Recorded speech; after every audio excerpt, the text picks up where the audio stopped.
கன்னிராசிக்காரர்களுக்கெல்லாம் 12ஆம் வீட்டிலே கேது, 6ஆம் வீட்டிலே ராகு. 6ஆம் வீட்டில் ராகு வரும்பொழுது என்ன ஏற்படுகிறது? ரண, ருண, ரோக, சத்ருஸ்தானத்தில் ராகு பகவான் வருகிறார்.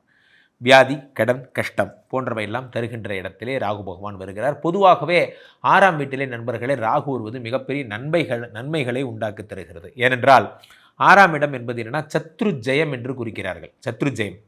சத்ரு ஜெயம்னா எதிரிகளை வெற்றி கொள்வது.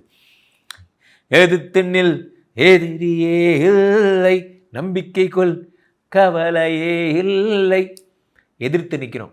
நான் நல்லா புரிஞ்சுக்கோங்க, ஒரு விஷயத்தில் நீங்கள் ஜெயிக்கிறீங்களா தோக்குறீங்களாங்கிறது விஷயமே கிடையாது. நீங்கள் அதை எதிர்த்து நின்னீங்களா இல்லையாங்கிறது தான் விஷயம். இந்த உலகத்திலே இந்த பிரபஞ்சம் எதை பார்க்கிறது என்றால் உங்களால் முடியும் நீங்கள் நம்புனீங்களா இல்லையாங்கிறத இந்த உலகம் பார்க்கிறது. அதுதான் முக்கியம்.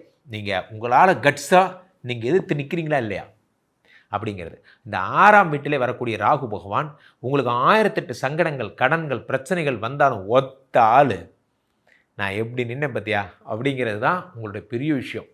அந்த ஆற்றலை தருகிறார்.